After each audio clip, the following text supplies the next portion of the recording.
If your blood sugar level is dangerously high, hovering around 200-300, you can lower it naturally to a healthy level of 99 or below. In today's video, I'm breaking down the exact step-by-step process that will help you lower your blood sugar level safely. So if you're tired of struggling with high blood sugar levels, or have someone in your family line who is struggling with high blood sugar level, sit tight with a glass of unsweetened zobo. Let's dive into this right now. Hello, if you just see me for the first time, I am Amara, aka the Mom Scientist, a biomedical scientist, a clinical chemist, and most importantly, a metabolic biochemistry lecturer. For 4 years, I've studied and researched metabolic health, and all I do on this channel is share tips and tricks that will help us optimize our metabolic health, because metabolic health impacts every single cell in our body. So if you want to optimize how your cells function, you should consider subscribing to this channel. Liking my videos, it will encourage me to create more videos that will help us, and of course sharing these videos with your family and friends. You shouldn't hold information, especially information that can save a life. Okay, so let's get the basics. Why is your blood sugar spiking in the first place? Let me give you a little biology lecture. As an educator, I always throw in 1 or 2 lectures in my videos. When you eat sugary or starchy food, this food gets broken down to glucose, that's blood sugar. Normally, your brain senses the rise in blood sugar level and triggers the pancreas to release insulin. What insulin does is, insulin role in glucose metabolism is like that of Jumia messenger. When you buy a Jumia product, the messenger knocks on your door and delivers the product you buy to you.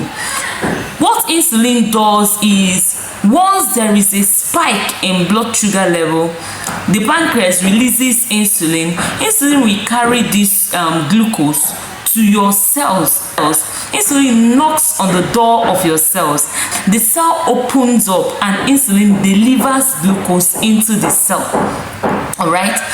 But when there is an issue with the cells receiving insulin and insulin attaching properly to the cell, it results to a condition known as insulin resistance, whereby there is excess sugar and insulin tries to clear up this excess sugar by delivering them to the cells, but the cells refuse to open up and receive glucose and receive this sugar being delivered by insulin, thereby causing a spike, a continuous spike in sugar level. So when your blood sugar level is around 200-300, it shows your body's inability to metabolize glucose properly. And this can lead to constant thirst and frequent urination, brain fog and fatigue, dizziness or blurry vision, and in the long run, nerve damage, kidney issues, and even blindness. But before you panic, I have good news for you. High blood sugar can be lowered down naturally. I've already said that in the beginning. I'm reinforcing that again. High blood sugar can be lowered naturally, and I'm going to show you how. Another thing you need to understand is the root causes of high blood sugar. High blood sugar does not just happen. I've already given you a clue on why it happens, but there are other things that can cause high blood sugar aside insulin resistance. There are other things that can trigger insulin resistance, and those are the things I'll be sharing right now. Number 1 is excess carbohydrates and processed food. If you're always eating processed food, you keep bombarding your body with excess glucose, and this could result to mitochondrial dysfunction and eventually insulin resistance. It's just like overfueling your tank. What will happen if you overfuel your fuel tank? It's going to overfloat and cause tiny damages. So those tiny damages, that continuous bombardment of your cells with excess sugar causes accumulates over time to insulin resistance, which will eventually lead to diabetes if not controlled. The second thing that can cause insulin resistance is stress. Whether physical stress, emotional stress, financial stress, any kind of stress triggers release of cortisol, and cortisol inhibits the action of insulin. And when the action of insulin is inhibited, there will be continuous release of glucose by the liver even when glucose is not needed in the body. Normally, when there is a shortage of glucose, of course, every cell requires glucose to function. So when there is a shortage of glucose, your body will trigger liver to release glucose stored in the form of glycogen. So the cells will see fuel to function.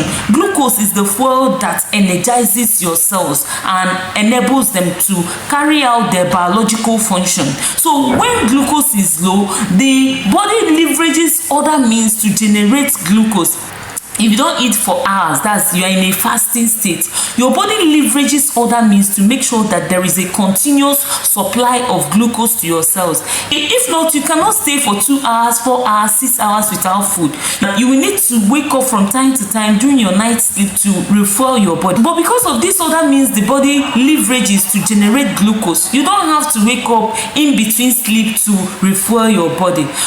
But in a state where your body is not functioning properly, there is continuous production of glucose by the liver even when glucose is not needed.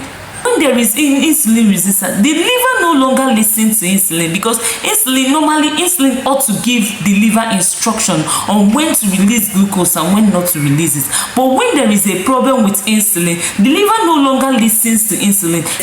You just keep releasing glucose like a mad security man firing bullets ruthlessly. Another thing that can alter how insulin functions is poor sleep and dehydration. If you don't sleep and hydrate well, it affects your blood sugar level. So in lowering your blood sugar level, you need to fix every single cause of insulin resistance, starting from how you eat, what you eat, to how you rest. If your blood sugar is above 200, the fastest way to lower it is to drink more water. But drink water with a pinch of salt. Drink water right now with a pinch of salt. What this salt will do is to balance your electrolytes and make sure you don't feel dizzy. Alright? But if you're hypertensive, run away from salt. Instead, drink coconut water or eat food that are rich in potassium like avocado and banana. But you should eat very small amounts of banana because banana contains excess sugar. Step 2. The second thing you need to do is to move your body. Moving your body helps your muscles to absorb glucose without the help of insulin. But moving your body does not mean do rigorous exercise. If you do rigorous exercise, it's going to raise your blood sugar level more because it's going to stress your body up and release cortisol in high amount. And of course, I've told you that cortisol inhibits the action of insulin. So when there is high levels of cortisol, it's going to inhibit the action of insulin, and it's going to worsen how your body deal with glucose. When there is low insulin level, despite the fact that your muscles does not rely on insulin to absorb glucose during movement, it's going to be harder for your body to absorb glucose. So when you now worsen everything up by increasing your cortisol level, it's going to drastically reduce the rate at which your muscles absorb glucose. So run away from rigorous exercise. 20 to 30 minutes walking is okay. Stretching is also okay. And yoga is beautiful. Step 3. Break your fast with high protein meal. Don't Don't break your fast with carbohydrates or carbohydrate-rich meals because it's going to cause a rapid glucose spike. So break your fast instead with protein-rich meal. The essence of doing this is that protein slows digestion, preventing a sudden glucose spike. Secondly, some amino acids in protein stimulate insulin secretion without causing a sugar spike. And unlike carbohydrate, protein keeps you full longer, so you don't eat incessantly or crave carbohydrate-rich food throughout the day. Eating protein also reduces the rate at which liver dumps glucose in your blood because of insulin resistance. Most importantly, protein helps you to build muscles, and the more muscles you have, the better your ability to metabolize glucose effectively. So you see why you should prioritize protein-rich meals while breaking your fast in the morning. It is very, very crucial that you fill your plate up with more protein than carbohydrates in the morning. You can add some low glycemic vegetables and then eat very small tiny carbohydrates. You must eat carbohydrates. Most proteinous food contain carbohydrates in little amount, and likewise vegetables contain carbohydrate in little amount. So you must not eat carbohydrate rich food. You must not include carbohydrate rich food in every meal. Okay, prioritize protein in the morning while breaking your fast. Include some vegetables and little carbohydrates if you must eat carbohydrates. The best high protein foods for breaking a fast are complete proteins. In my previous video on cholesterol, plasma proteins and electrolytes, I shared in depth what complete and incomplete proteins are. I'll leave a link to that video somewhere on the screen. Consider watching that video to get a breakdown on complete proteins and incomplete proteins, and prioritize breaking your fast with complete proteins. So now the best way to break your fast if you have high blood sugar is with water. You drink water first or herbal tea like green tea from trusted brands. Okay, you drink water first or green tea from trusted brands. Second, eat proteins first. Eat proteins first. There is something called eating order.